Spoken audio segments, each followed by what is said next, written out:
सभी को नमस्ते। जय श्री अम्मा भगवान। मुक्ति मोक्षा अनुवाद क्लास में आप सभी को हार्दिक स्वागत। पहले हम प्रार्थना से शुरू करते हैं।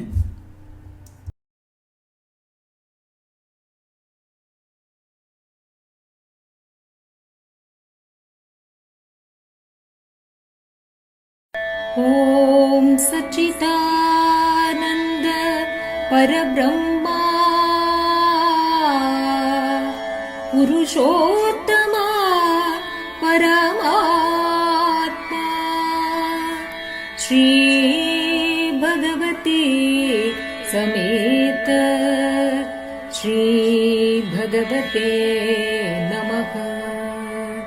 ओम सच्चिदानंद परब्रह्मा पुरुषोत्तमा परमात्मा श्री भगवती समेत श्री भगवते नमः। ओम सच्चिदानंद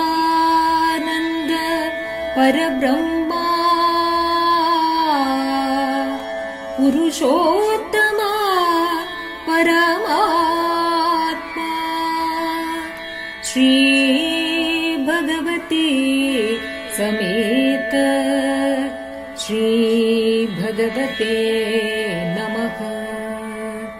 श्री भगवती समेत श्री भगवते नमः।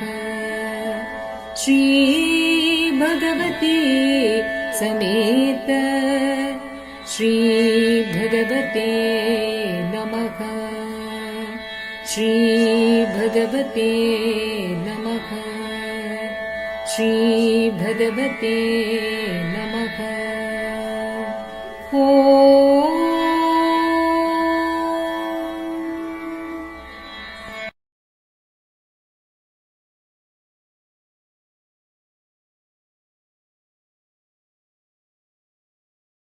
जय बोलो ज्ञान प्रदाता श्री भगवान की जय।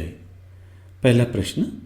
पाद प्रणाम प्रिय श्री भगवान, कृपया हमें कृतज्ञता ग्रैटिट्यूड की अवस्था के बारे में बताइए, और जब हम सच में कृतज्ञ हो जाते हैं तब बाहरी घटनाएं कैसे बदलती है। धन्यवाद श्री भगवान। श्री भगवान जी ने ऐसा समाधान दिया है। यह एक ऐसी शिक्षा है जिसे वास्तव में शब्दों में पूरी तरह समझाया नहीं जा सकता। जब आप एक उच्च अवस्था माने पीक स्टेट में पहुंचेंगे तब यह आपको बहुत स्पष्ट रूप में समझ में आएगा, उससे पहले नहीं। इसलिए आपको उस अवस्था का इंतजार करना होगा जो जल्द ही आपके पास आएगी। उस उच्च अवस्था में आपको बहुत स्पष्ट रूप से अनुभव होगा कि कृतज्ञता होने पर क्या होता है। कृतज्ञता अपने आप बहुत स्वाभाविक रूप से आने लगेगी। तब आप देख पाएंगे कि आपके अंदर वास्तव में क्या हो रहा है। आपके मस्तिष्क में, आपके शरीर के कई हिस्सों में, और आप उस व्यक्ति से कैसे जुड़े हुए हैं जिसके प्रति आप कृतज्ञ हैं। यह सब आपको स्पष्ट रूप में दिखाई देगा। तब आप समझ पाएंगे कि कृतज्ञता इतनी महत्वपूर्ण क्यों है। और जब आप कृतज्ञता को खोज लेते हैं, डिस्कवर ग्रैटिट्यूड, तब उसके बाद जो चमत्कार होते हैं उन्हें भी आप अनुभव करेंगे। उस उच्च अवस्था का इंतजार करना होगा। केवल इंटेलेक्चुअली, बौद्धिक रूप से समझने का कोई लाभ नहीं है। वास्तव में आप इसे समझ नहीं सकते। लेकिन उस पीक स्टेट में आप चीज़ों को वैसे ही देखेंगे वैसे वे वास्तव में घट रही है। तब बात बिल्कुल अलग हो जाती है। अभी हम आपको केवल टीचिंग्स दे रहे हैं और उस पीक स्टेट के लिए तैयार कर रहे हैं। उस अवस्था में ये सभी टीचिंग्स आपके लिए अनुभव और रियलाइजेशन बन जाएगी। दूसरा सवाल, पाद प्रणाम प्रिय श्री भगवान, हमारे धर्म में कल्याणम का क्या महत्व है? जब हम श्री अम्मा भगवान के लिए कल्याणम करते हैं तब श्री अम्मा भगवान कैसा अनुभव करते हैं? धन्यवाद श्री भगवान।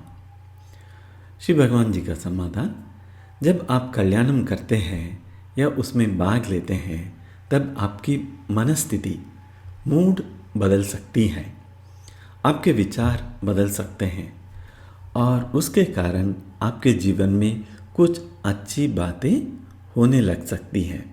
मान लीजिए परिवार में किसी की शादी कई वर्षों से नहीं हो रही हो तो वह हो सकती है।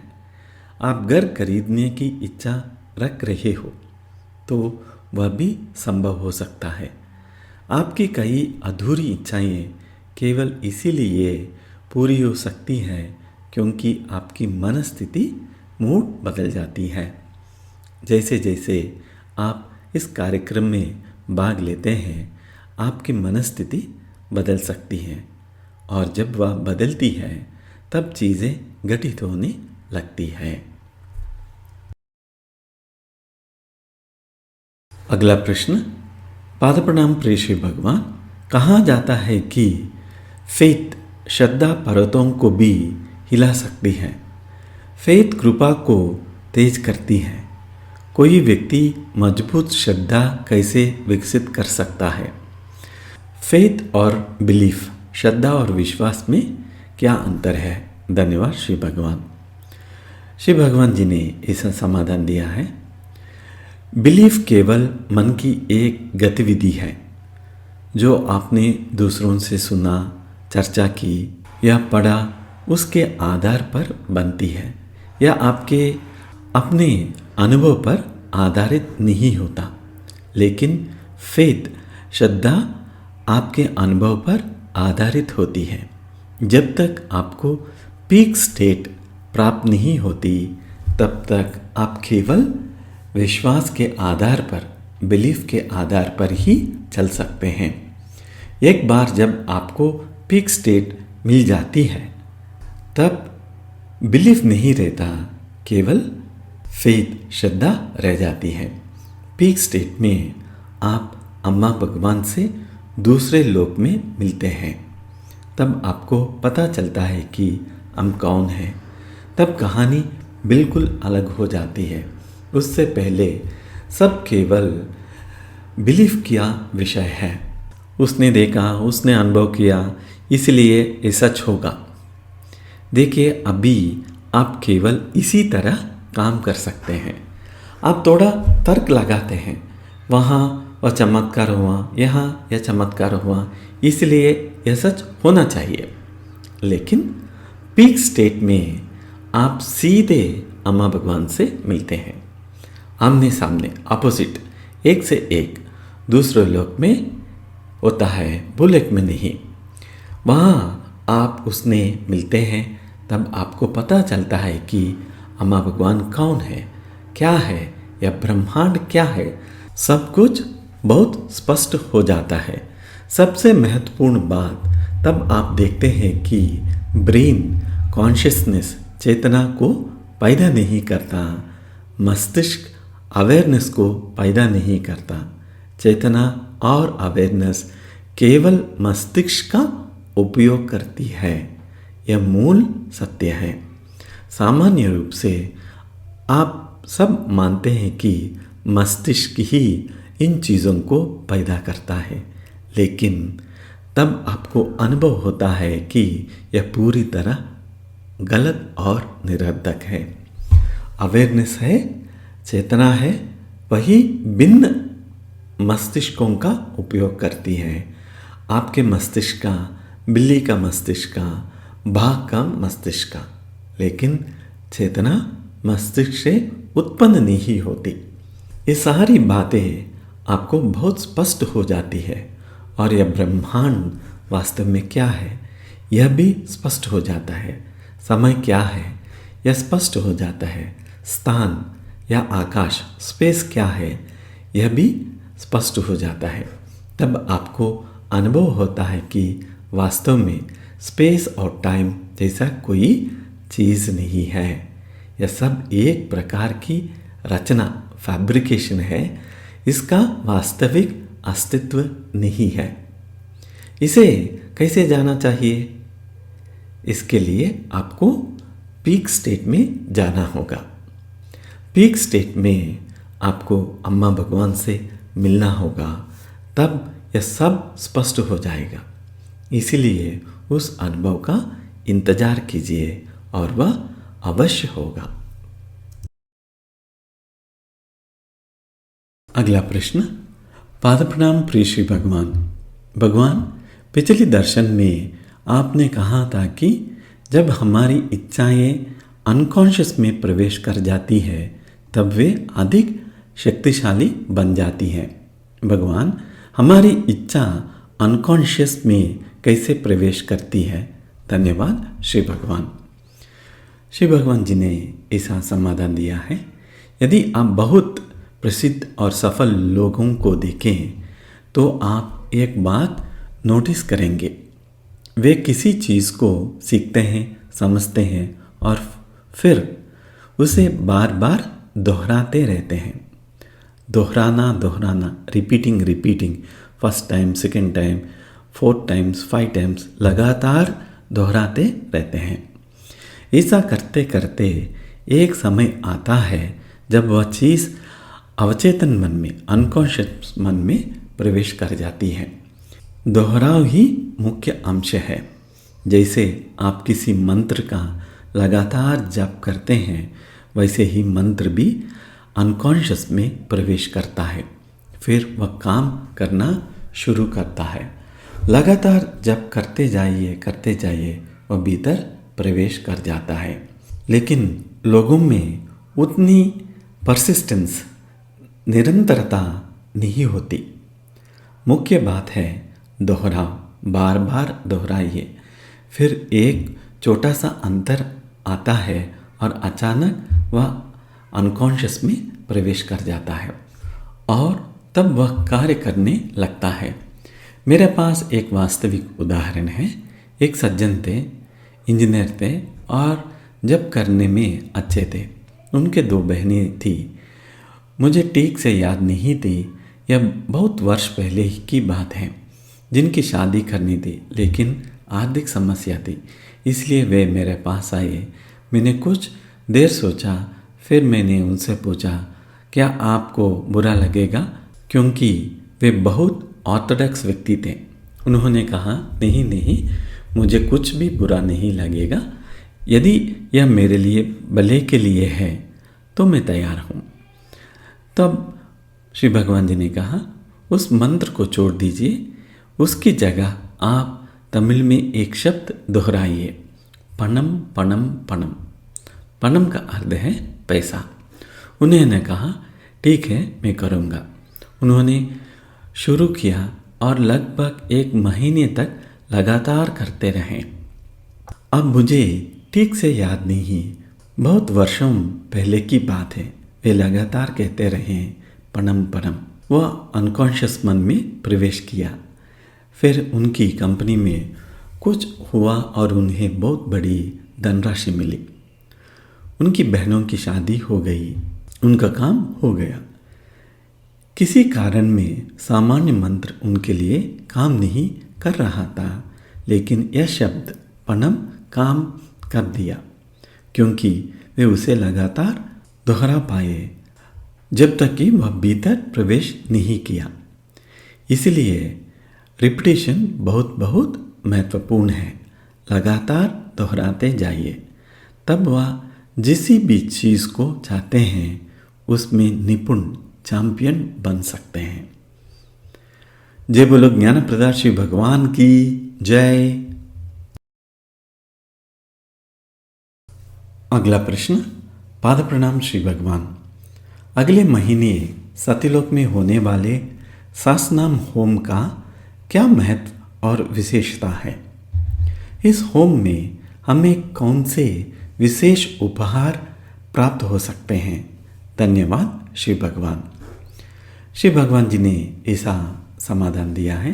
देखिए, वर्षों से हम आपको बहुत सारी टीचिंग्स दे रहे हैं। जैसे उस व्यक्ति ने पणम पणम पणम, पैसा पैसा पैसा को बार बार दोहराया, वैसे ही हम भी पहले दिन से एक ही बात दोहराते आ रहे हैं। वास्तव में कई जन्मों से मुक्ति मुक्ति मुक्ति, केवल मुक्ति और कुछ नहीं। इसलिए वह अवश्य घटित होना है। अब वहाँ पहुँचने के लिए आपको पीक स्टेट में जाना होगा। उसके लिए जो कुछ आवश्यक था वह सब हम कर चुके हैं। हमने आपको आवश्यक शिक्षाएं दी, होम दिए, पूजाएं दी, कोर्स दिए, सब कुछ किया गया है। यदि आपने वास्तव में उनमें भाग लिया है तो वे आपके भीतर प्रवेश कर चुके होंगे। अब जो शेष है वह है आपको पीक स्टेट तक ले जाना। जब आप पीक स्टेट में पहुंचते हैं तब वह दूसरे लोग अदर रिलम्स में मिलते हैं। भौतिक लोक में नहीं बल्कि दूसरे लोक में। वहाँ कहानी बिल्कुल अलग होती है।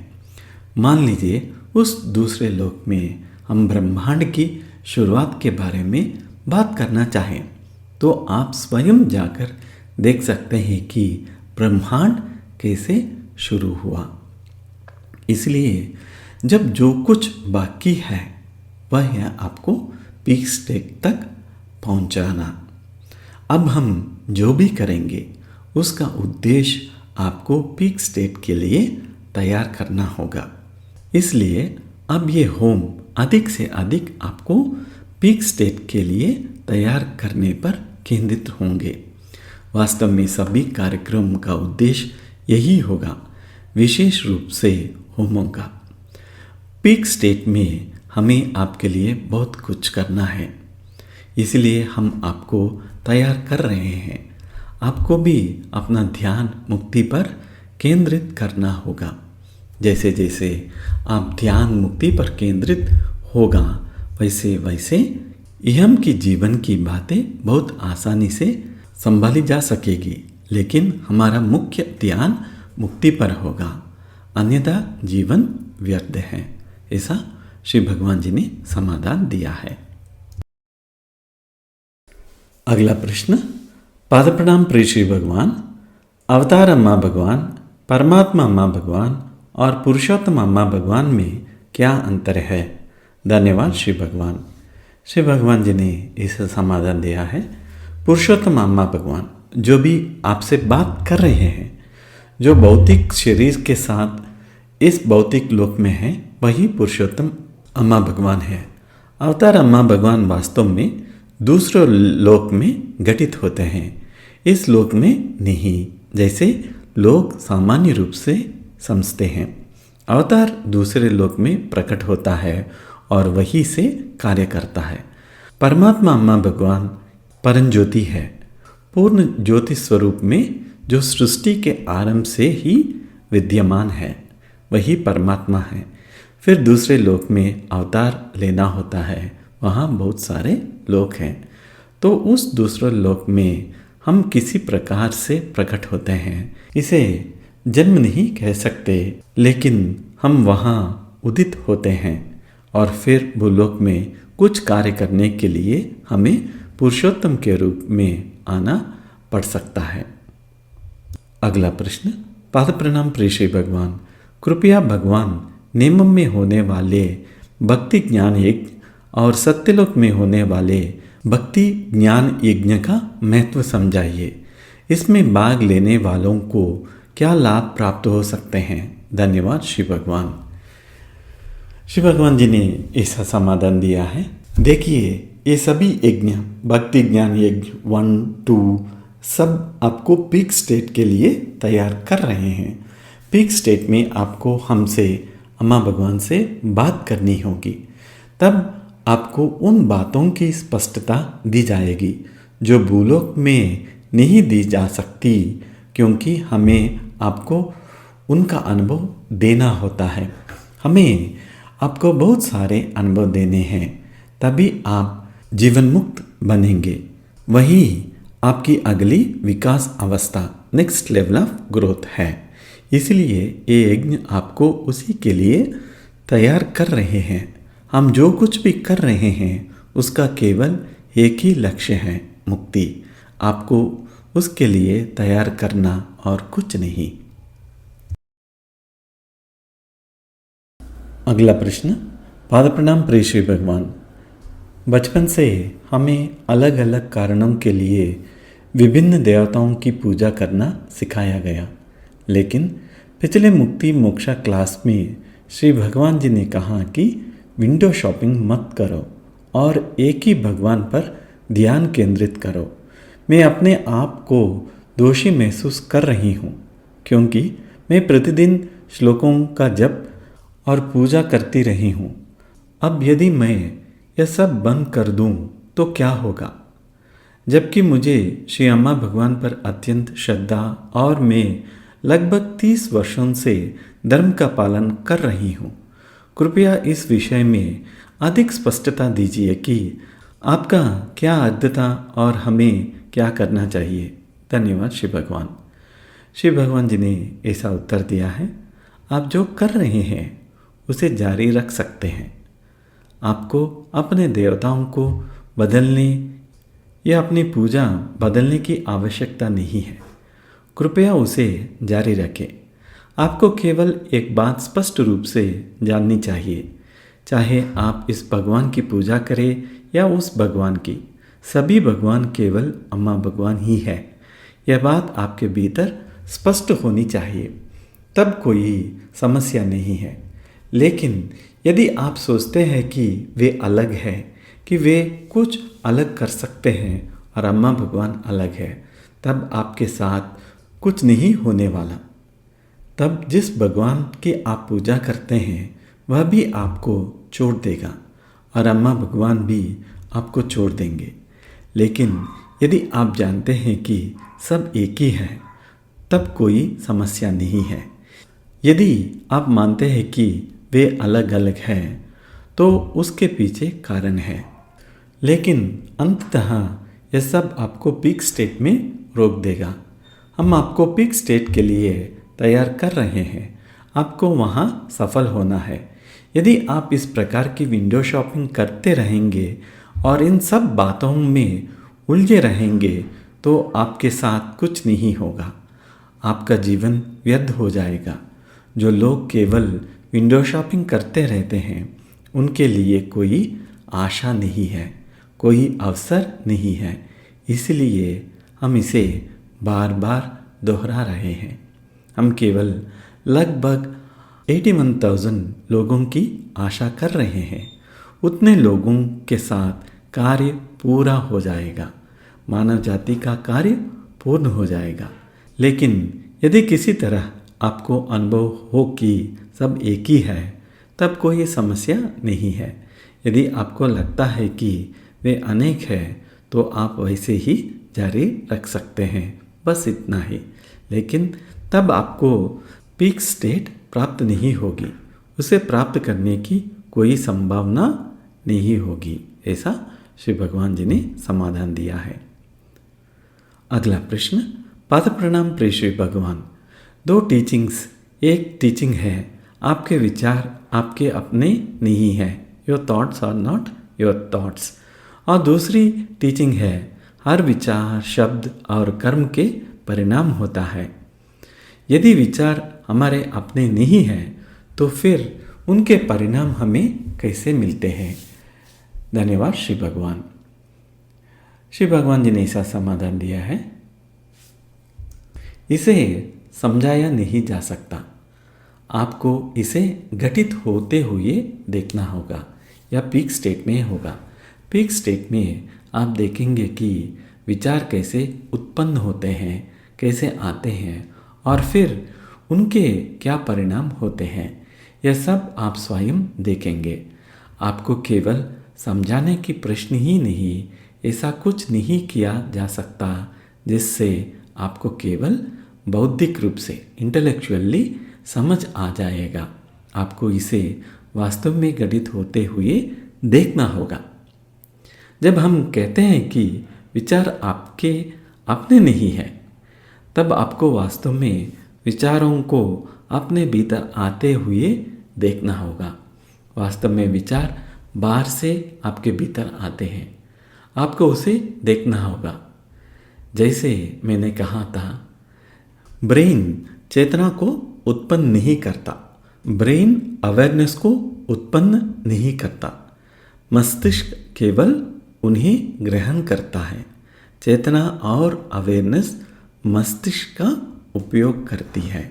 उसी प्रकार विचार भी बाहर से आते हैं। अब आप इसे कैसे समझेंगे?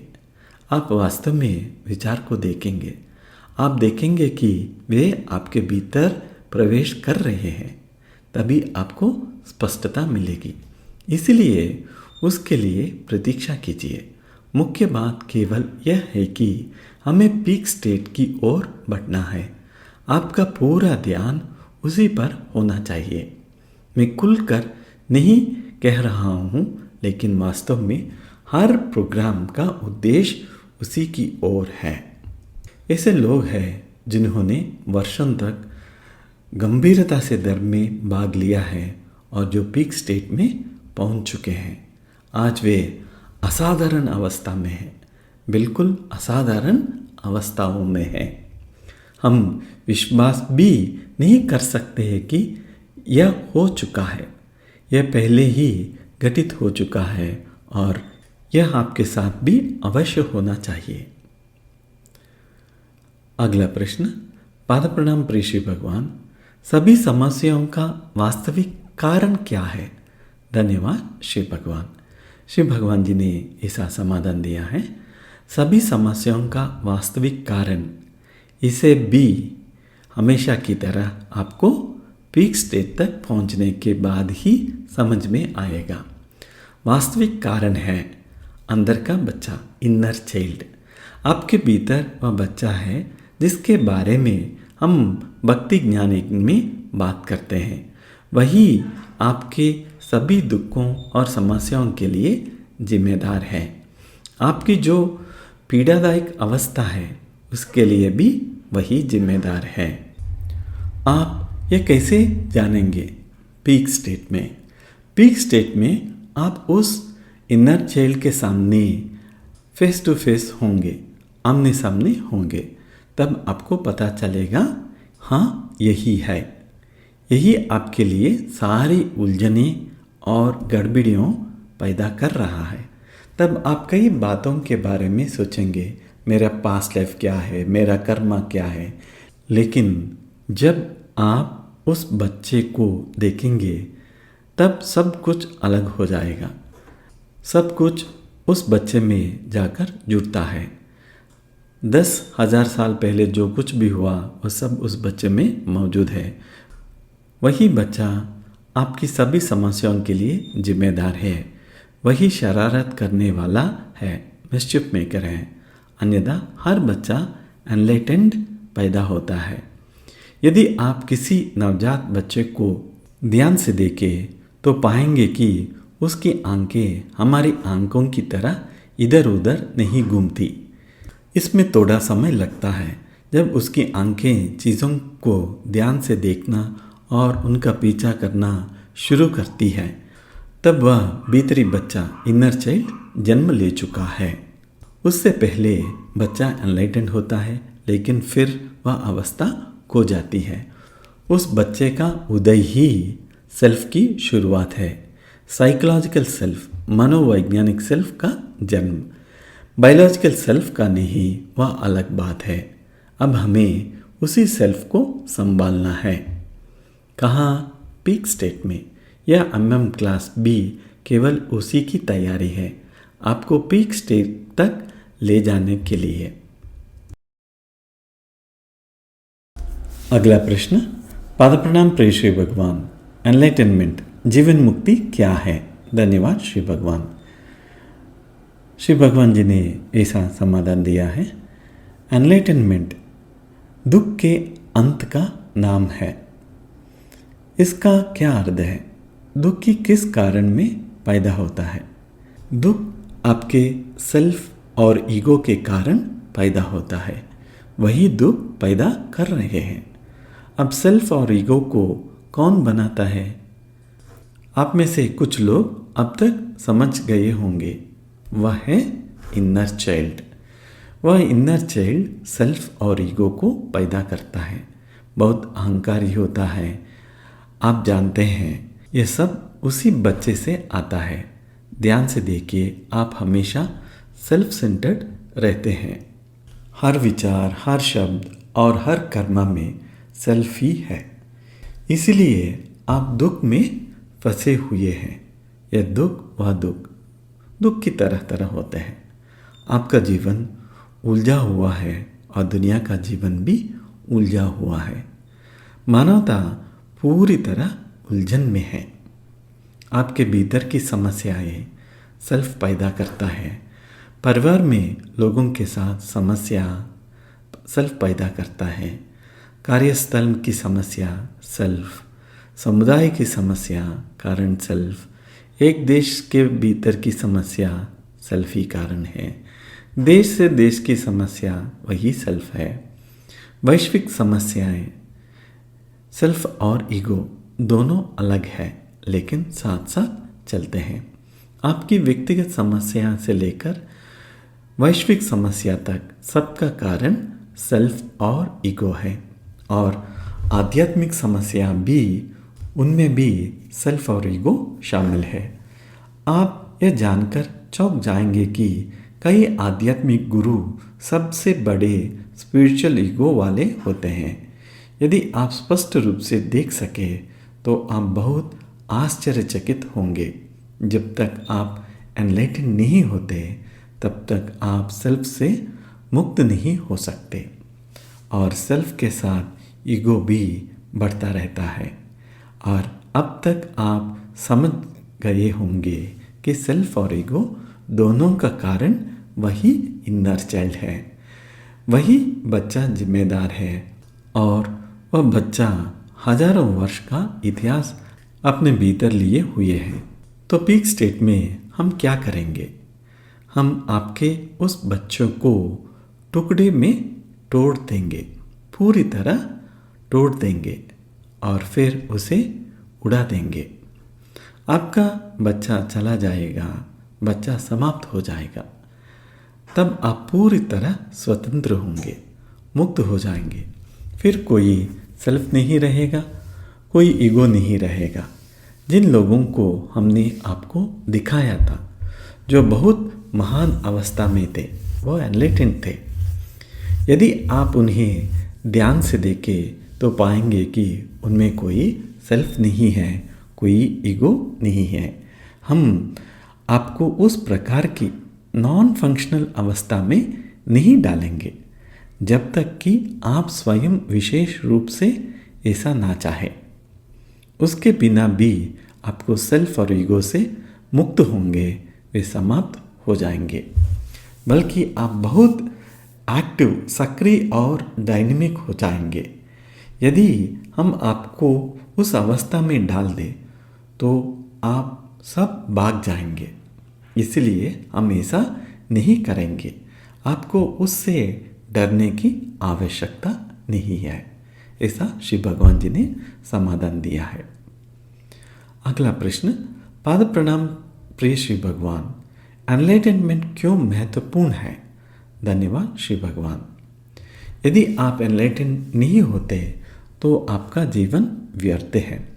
तब आपके और कसाई के दुकान पर ले जाए जा रहे बकरी या भेड़ में कोई अंतर नहीं है, या एक कीड़े में भी कोई अंतर नहीं है। आपको एनलाइटन होना ही होगा।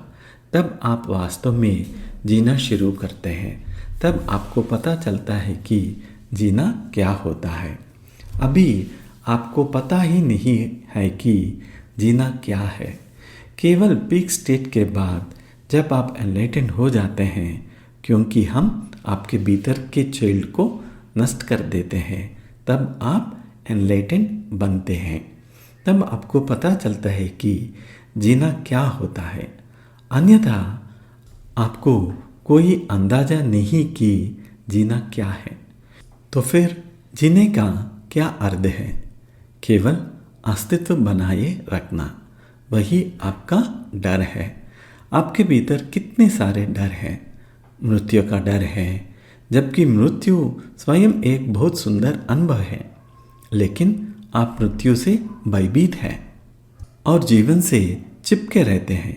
इसलिए आपको शादी करनी है, बच्चा पैदा करना है, यह करना है, वह करना है। मैं यह नहीं कह रहा कि शादी मत करो, लेकिन यदि आप एनलाइटेंड हो तो आपकी शादी कभी असफल नहीं होगा। तब आपका विवाह बिल्कुल अलग प्रकार का होगा। देखिए, उन दो लोगों को भूल जाइए जिन्हें हमने दिखाया था और जो नॉन फंक्शनल अवस्था में थे। अब वे भी थोड़े बेहतर हैं, लेकिन वे विशेष मामले के थे, स्पेशल केसेस थे। अब बहुत अधिक लोग हैं, इसलिए मैंने कहा अभी रोक दो, क्योंकि हमें नहीं पता कि लोग कैसे प्रतिक्रिया देंगे। लोग डर भी सकते हैं, मुक्ति शब्द सुनते ही भाग भी सकते हैं, लेकिन वे असाधारण मामले थे। सिर्फ आपको एक झलक देने के लिए मैंने उन्हें दिखाया था। अभी के लिए मैंने उसे रोक दिया है। मैंने उनसे कहा कुछ समय के लिए रोक दो। अब सामान्य एनलाइटन में क्या होता है? आपके भीतर जीवन के प्रति जबरदस्त उत्साह पैदा होता है। आप जीवन में प्रेम करने लगते हैं, जीवन को जीने लगते हैं, हर चीज़ को जीने लगते हैं। अपने पति को देखे वह एक असाधारण अनुभव बन जाता है। एक पेड़ को देखे अद्भुत लगता है, एक बाघ को देखे, एक कॉकरोच को देखे, हर चीज़ महान लगती है। आपको अंदाजा भी नहीं कि वह कितना अद्भुत अनुभव है। आप अच्छा भोजन करते हैं, खाने से प्रेम करते हैं, अच्छा खाना भरपूर मात्रा में। आपके भीतर जीवन के प्रति उत्साह होता है। आप जीना चाहते हैं। आप अपने शरीर को ध्यान रखते हैं, व्यायाम करते हैं, यह करते हैं, वह करते हैं। जो भी करते हैं उसे आनंद से करते हैं, आनंद ही आनंद। उदाहरण के लिए रमण महर्षि, आप उनके वीडियो देख सकते हैं जहाँ वे भोजन कर रहे हैं। वे बहुत अधिक मात्रा में भोजन करते थे। चावल का एक छोटा पहाड़, सांबार और अन्य चीज़ें। वे सचमुच बहुत अच्छा खाते थे। और याद रखिए, आश्रम में चोर ने उनका पैर तोड़ दिया था, इसलिए वे एक पैर पर लंगड़ा कर चलते थे। फिर भी वे प्रतिदिन पहाड़ के चारों ओर 10 से 15 किलोमीटर चलते थे। जीवन के प्रति इतना उत्साह, चलना, वही उनका जीवन था। एक और बहुत प्रसिद्ध एनलाइटेंड व्यक्ति थे, विश्व प्रसिद्ध।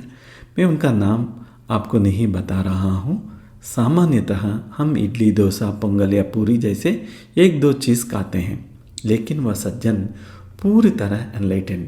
इडली, उपमा, पूरी, पोंगल, फिर आलू, फिर अगली चीज़, फिर अगली चीज़, ऐसा चलता रहता था।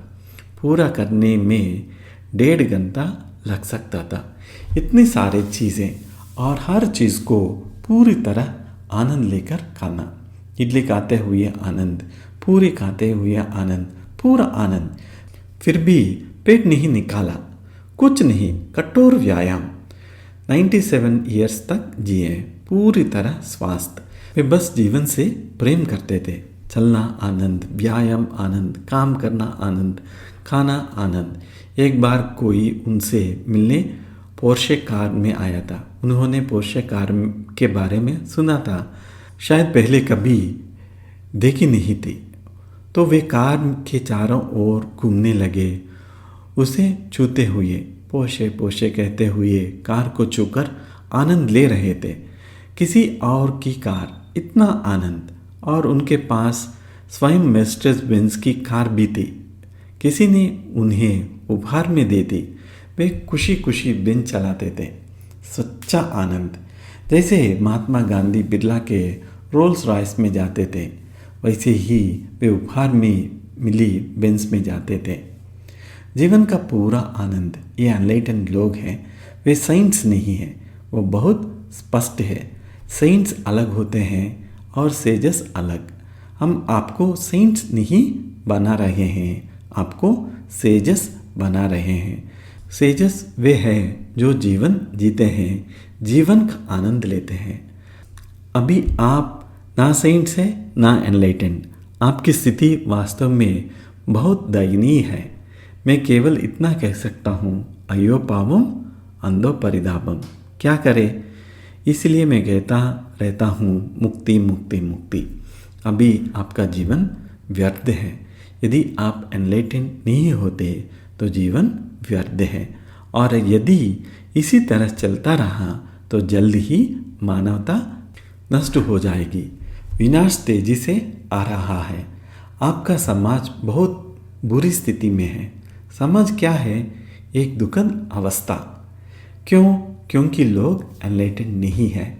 इंडस वैली में लोग ऐसे नहीं थे। मोहनजोदारो में वे एनलाइटेंड थे। आपको एनलाइटेंड होना ही होगा, अन्यथा न केवल व्यक्ति का जीवन व्यर्थ है बल्कि समाज भी व्यर्थ है। दुनिया की समस्याएं समाप्त नहीं होंगी, आपका सेल्फ की कारण है। आप उसे सुधारने की कोशिश करते रह सकते हैं, यह बदलो वह बदलो, लेकिन वह चलता रहेगा। इसलिए पृथ्वी पर मानव जाति का पूरा प्रयास व्यर्थ हो जाता है। यह केवल दुख और पीड़ा बनकर रह जाता है। दुनिया के दुख को देखिए, कितना भयानक दुख है। मानव का दुख निरर्थक है, व्यक्ति का जीवन निरर्थक है, समाज निरर्थक है, सब कुछ वेस्ट। इसीलिए एनलाइटनमेंट इतना महत्वपूर्ण है। यदि हम एनलाइटेंड हो जाए तो पशु और पक्षी भी प्रसन्न होंगे, पूरी सृष्टि प्रसन्न होंगी, अन्यथा सब कुछ बिगड़ चुका है। सरल शब्दों में कहें तो एनलाइटनमेंट का अर्थ है सेल्फ और ईगो से मुक्त होना। अब हम बहुत सरल परिभाषा तक पहुंच गए हैं, सेल्फ और ईगो से मुक्त होना। लेकिन आप स्वयं यह नहीं कर सकते, क्योंकि सेल्फ से मुक्त होने की कोशिश भी सेल्फ ही बन जाएगी। वह आपको वही पकड़ लेगा। वो मैं सेल्फलेस हूँ, यही सेल्फ है। ऐसा श्री भगवान जी ने समाधान दिया है। जय बोलो ज्ञान प्रदाता श्री भगवान की जय। अगला प्रश्न, पाद प्रणाम प्रिय श्री भगवान। एनलाइटन होने के लिए सामान्यतः हमें किन किन अवस्थाओं में गुजरना पड़ता है? धन्यवाद श्री भगवान। श्री भगवान जी ने ऐसा समाधान दिया है। सबसे पहले आपको अपने दुख के प्रति जागरूक होना होगा। फिर आपको यह जानना होगा कि आपका सेल्फ और ईगो ही उस दुख का कारण है। आपको इसका बोध होना चाहिए। फिर आप अपने सेल्फ और ईगो को समाप्त करने की कोशिश करेंगे, लेकिन तब आपको अनुभव होगा कि आप ऐसा कर नहीं सकते। आप जो भी करेंगे वह भी सेल्फ और ईगो ही होगा। तब आपको समझ में आएगा कि आप असहाय हैं, आपके लिए कोई संभावना नहीं है। आपको उस अवस्था तक पहुंचना होगा। फिर आपको अम्मा भगवान में कुछ फेथ विकसित करनी होगी। बहुत अधिक नहीं, थोड़ी श्रद्धा और थोड़ी आशा। यह एक विशेष प्रक्रिया है। हम आपसे यह नहीं कर रहे हैं कि जंगल में जाकर तपस्या करें, ऐसी बात है। लेकिन क्या आप कर सकते हैं? नहीं कर सकते।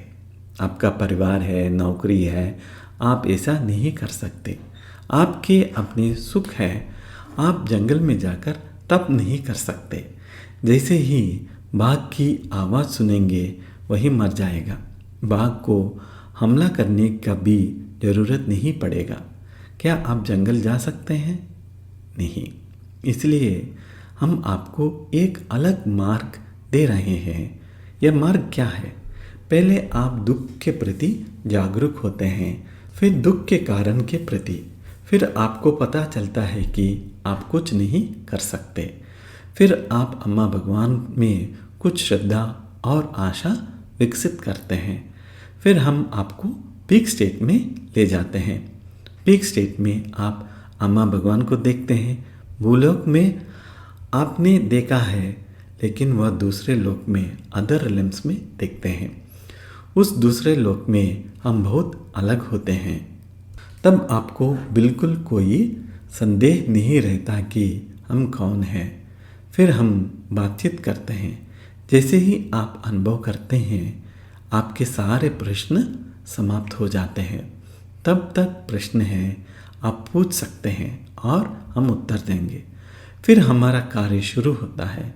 जब हमारा कार्य शुरू होता है, तब हमारी टीम्स आती है। हमारी बहुत बड़ी टीम्स हैं। इसलिए हम आपको कहते हैं कि बहुत सारे देवताओं के पीछे मत जाइए। आप जिन देवताओं की पूजा करते हैं, उनमें से बहुत से उसी टीम में हिस्सा होंगे। वे हमारी टीम है। लेकिन यदि आपको यह अनुभव हो कि वे और हम एक ही हैं, तब अनुभव अलग हो जाता है। अन्यथा जिस देवता की आप पूजा कर रहे हैं, वही आप पर कार्य करेगा। ये सब सर्जरीज हैं। मूल रूप से हम आपके 7 कोशों पर कार्य करेंगे। अन्नमय कोशा आपके शरीर पर कार्य होगा। आपके शरीर की हर कण सेल पर कार्य होगा। यह एक प्रकार की सर्जरी है, बहुत उन्नत सर्जरी, जिसे भूलोक के लोग समझ नहीं सकते। फिर हम प्राणमय कोशा पर कार्य करेंगे। आपके चक्रास जो स्वयं में ब्रह्मांड है, कुंडली, इन सब पर कार्य करेगा। फिर हम कर्ममय कोशा पर जाएंगे। आपका पूरा कर्म। अब आप जानते कि कर्म क्या है। अब यदि आप पूछे कर्म आया कैसे, आप वास्तव में इसका उत्तर नहीं दे सकते, लेकिन वहाँ आप समझ सकते हैं। वह सब कोशास में संग्रहित है, उधर स्टोर हो चुका है। मैं आपको दिखा सकता हूँ कर्मा कहाँ है। फिर हम मनोमय कोशा पर जाएंगे, मन पर। आपको मन की उत्पत्तियों दिखाएगा, वह वास्तव में क्या है और आप उसे क्या समझते हैं। आप अपने मन के बारे में बहुत महान सोचते हैं, लेकिन वह वास्तव में बहुत मूर्ख चीज़ है। फिर भी आप सोचते हैं मेरा माइंड बहुत महान है। यह सब तोड़ दिया जाएगा। फिर हम विज्ञानमय कोशा पर कार्य करेंगे। वहाँ बहुत सारी गलत समझ और कचरा भरा हुआ है। क्यों? Window shopping. जब हम विज्ञानमय कोशा पर कार्य करेंगे, तब विंडो शॉपिंग पकड़ जाएगी। वहाँ बहुत सारी बकवास भरी हुई है। फिर हम ज्ञानमय कोशा पर जाएंगे। वहाँ बहुत सारी आध्यात्मिक बकवास है, वह सब साफ करना होगा। फिर अंत में आनंदमय कोशा पर कार्य होगा। हम आनंद, ब्लिस से भरे जाने के लिए बनाए गए हैं, लेकिन आपके भीतर आनंद कहाँ है? नहीं है।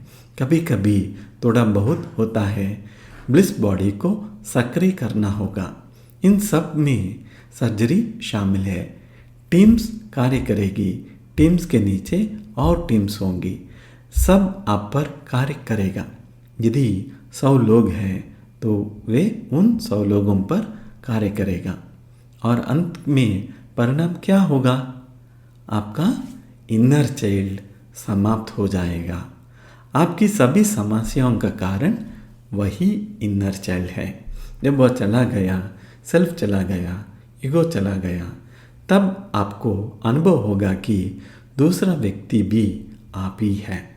दूसरा जैसा कुछ नहीं है, केवल आप ही है। हर मानव आप ही है। आपकी पत्नी आप ही है। आपके बेटा आप ही है। आपका पड़ोसी आप ही है। आप बाघ को देखते हैं, वह भी आप ही है। चींटी को देखते हैं, वह भी आप ही है। आप सब कुछ है, सब कुछ आप ही है। उदाहरण के लिए, जब मैं कहता हूँ आप सबका स्वागत है। आप सबसे प्रेम करता हूँ। तो मैं वास्तव में आपसे नहीं कर रहा।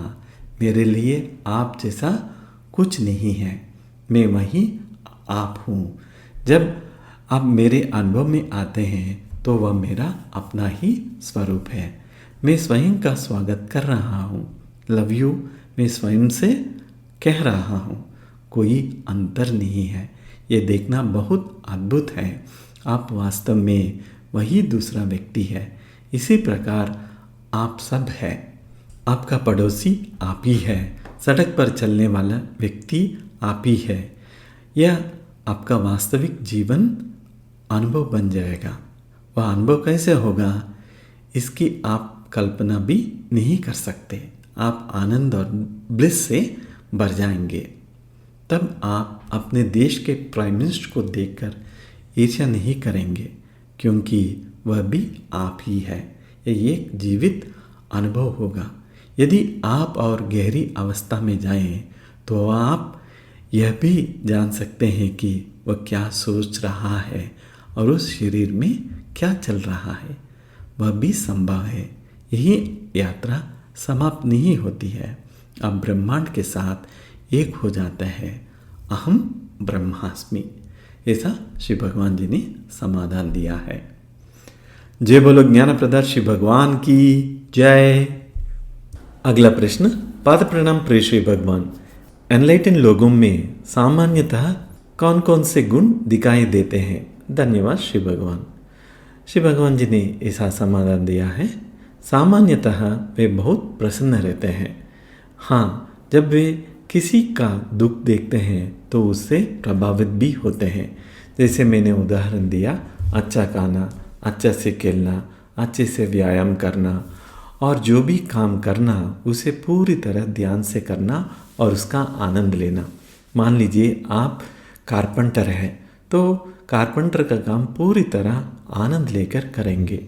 मैं यहाँ नाम नहीं बता रहा हूँ, लेकिन इतिहास के पर्याप्त उदाहरण हैं जिनसे पता चलता है कि एनलाइटन लोग क्या करते थे। सामान्यतः वे हर काम बहुत अच्छे से करते हैं।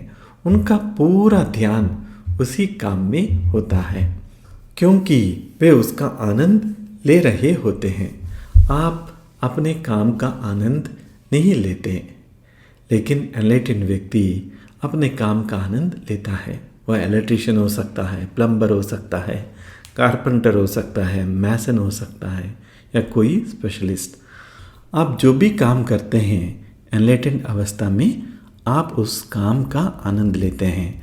बहुत सी बातें आप स्वयं अनुभव करेंगे। अगला प्रश्न। पाद प्रणाम प्रिय श्री भगवान। जब श्री अम्मा भगवान भौतिक संसार को छोड़ देंगे तब क्या होगा? धन्यवाद श्री भगवान। हाँ, आपको समझना होगा कि हम मुख्य रूप से दूसरे लोक में हैं। वहीं हम वास्तव में रहते हैं और कार्य करते हैं। भौतिक लोक में हम कुछ विशेष कार्यों के लिए हैं और वह कार्य लगभग पूरा हो चुका है, इसलिए हम दूसरे लोक से कार्य करते हैं। हम चमत्कार कैसे करते हैं? हम उन्हें दूसरों लोक से करते हैं। इस लोक से कुछ नहीं किया जा सकता।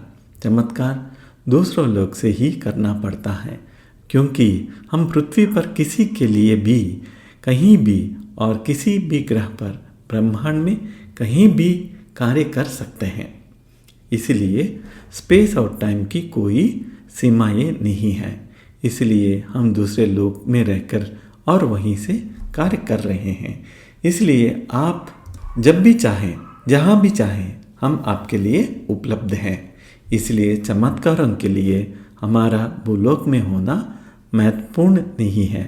हम जैसे अभी चमत्कार कर रहे हैं वैसे ही करते रहेंगे। हम विभिन्न प्रक्रियाओं में आपके साथ कार्य करते रहेंगे। बस हम भौतिक संसार में नहीं होंगे, हम दूसरे लोक में होंगे।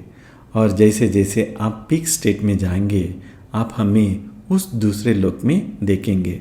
उसके बाद आप बार बार उस दूसरे लोक में आकर हमसे मिल सकेंगे। हाँ, कुछ लोग हमें यहाँ भौतिक रूप में भी देख पाएंगे। हम उनके लिए प्रकट और अदृश्य होते रहेंगे।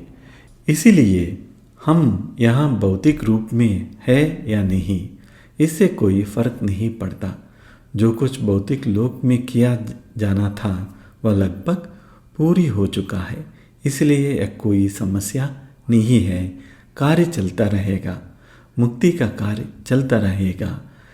हम वहाँ से कार्य करते रहेंगे। जैसे कोई मुंबई से काम करे या दिल्ली से, क्या फ़र्क पड़ता है, कहीं ना कहीं से कार्य तो हो रहा है। उसी प्रकार हम दूसरे लोग से कार्य कर रहे हैं, अभी भी हम वहीं से कार्य कर रहे हैं। सभी चमत्कार वहीं से हो रहे हैं, इसलिए हम आगे भी ऐसा ही करते रहेंगे। अंतिम प्रश्न।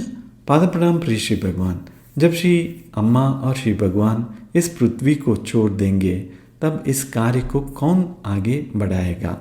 धन्यवाद श्री भगवान। जब हम इस पृथ्वी को छोड़ देंगे तब हमारा पुत्र कृष्णा इस कार्य को आगे बढ़ाएगा, मुक्ति का कार्य चलता रहेगा। ऐसा श्री भगवान जी ने समाधान दिया है। अभी कुछ देर के लिए जो कुछ आप सुना है उसमें क्या याद कर सकते हैं, याद कीजिए, वे आपके भीतर रहेगा।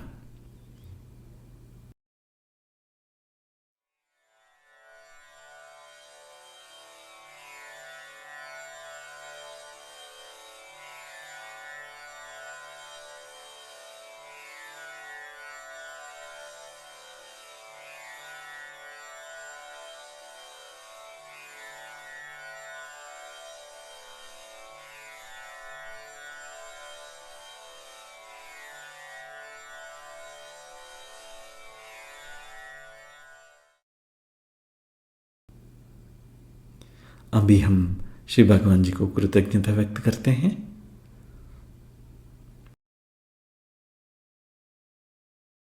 ॐ सच्चिदानन्द परब्रह्मा पुरुषोत्तमा परमात्मा श्री भगवती समेत श्री भगवते नमः। ॐ सच्चिदानन्द परब्रह्मा पुरुषोत्तमा परमात्मा श्री भगवती समेत श्री भगवते नमः। ॐ सच्चिदानन्द परब्रह्मा पुरुषोत्तमा परमात्मा श्री भगवती समेत श्री भगवते नमः। श्री भगवती समेत श्री भगवते नमः। श्री भगवती समेत श्री भगवते नमः। श्री भगवते नमः। श्री भगवते नमः।